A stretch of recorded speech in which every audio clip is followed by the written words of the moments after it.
Taking carrots from a silver tray, Camilla fed the vegetables to the horses ahead of a reception to mark 90 years of Brooke, a charity that brings hope to working horses, donkeys, and mules. The Queen, 76, snapped a carrot in two before asking, "Are you greedy, Alfie?" as she fed the donkey. She accidentally dropped a carrot while busily stroking Lala, the pony, and joked she's not going to miss that as the animal made a beeline for it.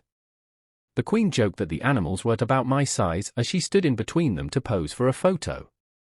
However, they were reluctant to stand still, even with the incentive of a carrot.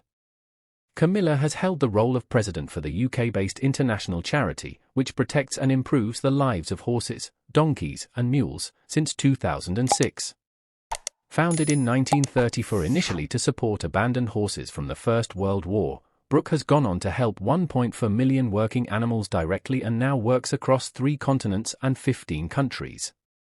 Inside, the Queen spent time speaking with celebrity guests, which included broadcaster Alastair Stewart, TV vet Dr. Scott Miller, actress Annette Badland and Rory Bremner, who she enjoyed a lively exchange with, and Brooke staff and supporters. She acknowledged newsreader Angela Rippon with a slight bow of the head before the pair enjoyed a warm conversation together, chatting about their shared love of horses. Speaking afterwards, the former Strictly contestant said, "If you love horses, it brings you together. It's the glue that brings people together, and Her Majesty does." The Queen listened intently to CEO Chris Wainwright as he gave a speech to guests in the Bow Room, who thanked her for supporting the charity for so many years. She then cut an anniversary cake and was presented with a collage of pictures in the shape of a horse to thank the Queen for her continued support. "I can spot myself in it," she said, pointing to a picture of herself before giving a spontaneous short speech. She said, "Can I thank you all for your support? As most of you have seen for yourself, it is the most remarkable charity."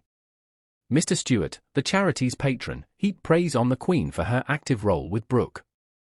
"She's a hands-on president and she knows an awful lot about what we do," he said afterwards. "Her understanding of the work that we do for all working equids, horses, donkeys, and mules, really matters for the animals. To give them the kind of quality of life that people like us, and she and her husband, who are involved in the horse world as owners, would give to our own horses." Meanwhile, Mr. Wainwright said it means everything to have the Queen's continued support. Camilla has a long-standing relationship with Brooke, and during the King and Queen's state visit to Kenya last year, she saw how the organization is promoting equine welfare as part of Brooke's East Africa program.